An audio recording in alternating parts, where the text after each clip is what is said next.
See that lone pine up on that hill over there? What are we actually doing right now? The kids are just wild out there. They're wild. But they're having a good time, you know? They're having a good time. This is Untamed, Unbroken, The Adventurer's Guide, and I'm your host, Blake Bredesen. Welcome back to Untamed, Unbroken. I know it has been a while. We have moved. We moved from Minnesota to Wisconsin. That was our summer. Felt like I haven't had time to do this since probably July. I got one episode out in August, and it's been about a little over a month, I think, now since the last one. We were talking about scouting, bow hunting, and kind of playing off the fact that, yes, I've hunted before, but I'm new to this area. We talked about that and the scouting and the process that I'm going to go through while here. And that's what I'm currently doing. I still don't have a Wisconsin driver's license or a resident hunting tag or anything like that, or hunting license. Sure, I could go with the non-resident stuff. So I haven't actually been out hunting, but I've been out looking for public land to hunt on. And that leads us right into what we're going to talk today, which is early season bow hunting for whitetails. Bow hunting whitetails in September is unique, and hunters are going to face different challenges and opportunities compared to that of the pre-rut and peak rut.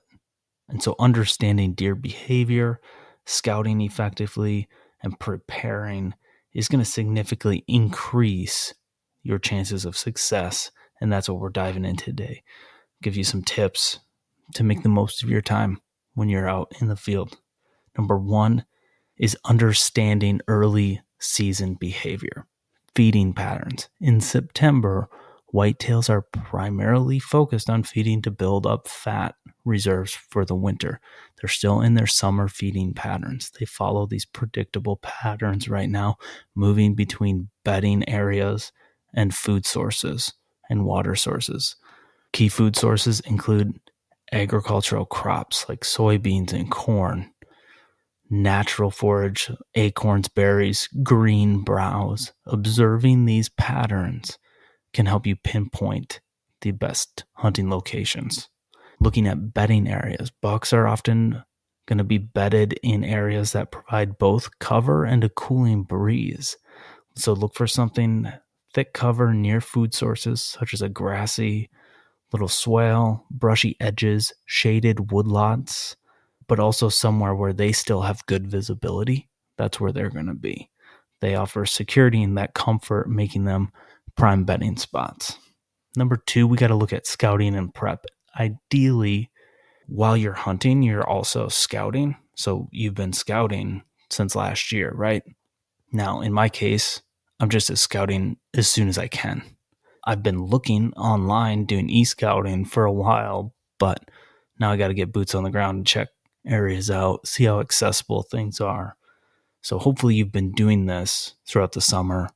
August is a great time leading up into September to get out and do some scouting. Ideally, you're doing some glassing, maybe looking from afar, field edges, etc. If you can utilize trail cameras, monitor deer activity, identify some of these patterns, placing cameras along trails, food sources, water sources, and just gathering that data. And like I said, spend some time glassing the fields and the edges from a distance without disturbing them. That's going to give you an idea where they're coming into food plots or into egg fields and moving in and out. Food sources. So focus on the most active food sources. Early season deer, they're less pressured. They're more likely to visit those obvious food sources. So pay attention to crop rotations, as these can influence deer movement and feeding habits. Number three, we're going to get into stand placement and entry. The early season is a time to be more aggressive, especially if you're hunting public. But there's public versus private considerations to be made. Finding that ideal setup, positioning your stand between bedding areas and food sources. ideally along travel routes that deer use regularly. Look for these natural funnels, land bridges, creek crossings, fence lines, narrow strips of timber that can concentrate that deer movement. The perfect one, the bottlenecks that are like, you got a pond on one side, a pond on the other side, and there's this little thin, narrow land bridge and a huge game trail on it. That would be what I'm talking about as far as a pinch point. So look for those areas and to set up, and also have multiple setup options for the wind. Another important part with this is undetected entry. The deer at this point, they're not used to hunters being out in the woods. They're not being pressured right now. So use that to your advantage and keep it that way. Don't let them know that you're there. This is going to be the most opportune time to ambush a deer. So plan your entry and exit routes carefully to avoid spooking deer. Use terrain features, ditches, ridges. Stay out of sight and stay downwind. So enter your stand well before peak movement times to minimize disturbance as much as you can. And the other thing too is if you're leaving, let's say it's night, but there's deer in the area, try to stay up there as long as you can until those deer clear out before you get down and pack up and get out of there. Number 4 is weather and timing. So weather impact. So in October, November, you get these cold fronts that really will get deer moving. In September, that doesn't matter as much. All the deer are going to be feeding. The only real thing is that some bucks may prefer cooler or shaded areas during the hot days, but they're still going to be out there. Overcast days with little light rain may increase deer activity, making these conditions ideal for hunting. If you're hunting public, hey, maybe you might be the only one out there then. Hunt times. Mornings and evenings, deer are the most active in early season. So these early morning hunts can be productive. Deer are returning to bedding areas after feeding. Evening hunts are often more successful. Deer moving from bedding to feeding areas. Generalizations, but whereas during the rut, if you're hunting, you might want to be out there all day. Number 5 is aggressive versus conservative strategies. So aggressive tactics on public land or heavily pressured areas.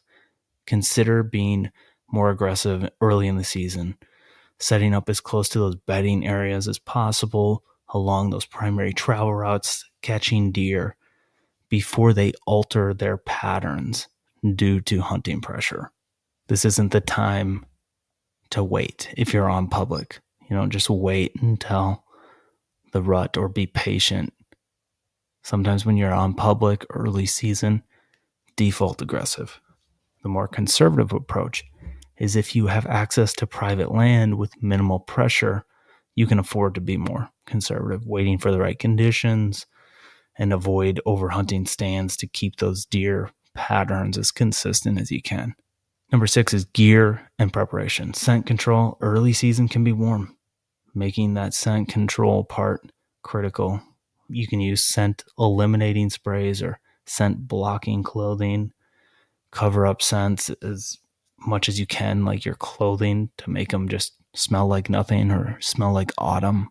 Different technologies out there for some of this stuff, but the biggest thing is being mindful of wind direction.